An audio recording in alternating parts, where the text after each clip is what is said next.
ముందు ఈ సినిమా దర్శకులు యుగేందర్ గారికి, అలాగే ప్రొడ్యూసర్స్ మహేందర్ అండ్ రాజశేఖర్ గారికి, and Sai and Archana and music director, DOP, all టెక్నీషియన్స్కి ముందు కంగ్రాచులేషన్స్.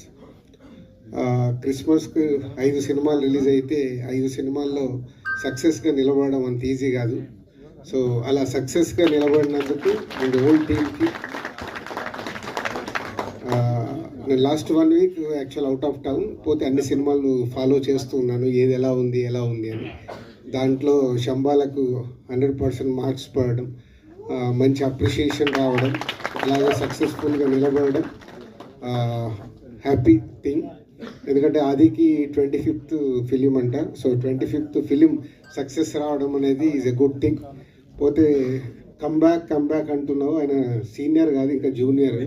సీనియర్స్ సక్సెస్లో వెనకబడి వచ్చినప్పుడు వాళ్ళని కమ్బ్యాక్ అనాలి. సో కరెక్షన్ చేసుకుంటాను, ఎందుకంటే ఇంకా చాలా ఉంది. ఇంకా 40 ఏళ్ళు పని చేస్తాడు, వాళ్ళ నాన్న 50 ఏళ్ళు కంప్లీట్ చేశాడు, అది ఇంకా మినిమం 40 years కంప్లీట్ చేయాలి. సో బొమ్మరిల్లు సినిమా తీసినప్పుడు ఇప్పటికీ నాకు రవి విజిల్ కొడుతున్నాడు.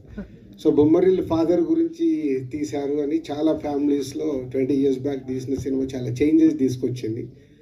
నిజంగా బొమ్మరిల్లు 2 తీయాల్సి వస్తే సాయి కుమార్ గారు ఆది వాళ్ళ స్టోరీ పెట్టి తీయాలి. అంటే ఒక కొడుకు సక్సెస్ గురించి ఒక తండ్రి పడే తపన అది మామూలుది కాదు.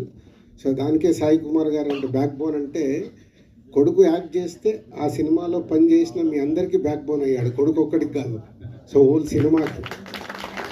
సో తనకున్న relations, is a nice man, అందరితో బాగుంటాడు. సాధారణంగా ఇండస్ట్రీలో అందరితో బాగుండడం కుదరదు, బట్ సాయి కుమార్ గారికి ఒకరికి చెల్లింది, అందరితో బాగుంటారు, అందరికి ఈజీగా యాక్సెస్ ఉంటుంది. సో అలాగే నాకు మార్నింగ్ చూస్తే బ్రేక్ఫాస్ట్ చేస్తున్న టింగ్ మనకి మెసేజ్ వచ్చింది. సో అన్ని నేను ప్రోమో, ఇది లాంగ్ బ్యాక్, దీని ప్రోమో ఫస్ట్ రిలీజ్ అయినప్పుడు సాయి కుమార్ గారు పంపించినప్పుడు చూసినప్పుడే చెప్పా all the best, is looking good అని. సో అలాగే సినిమా కూడా బాగా అయ్యి సక్సెస్ అయినందుకు మీ అందరికీ థ్యాంక్ యూ.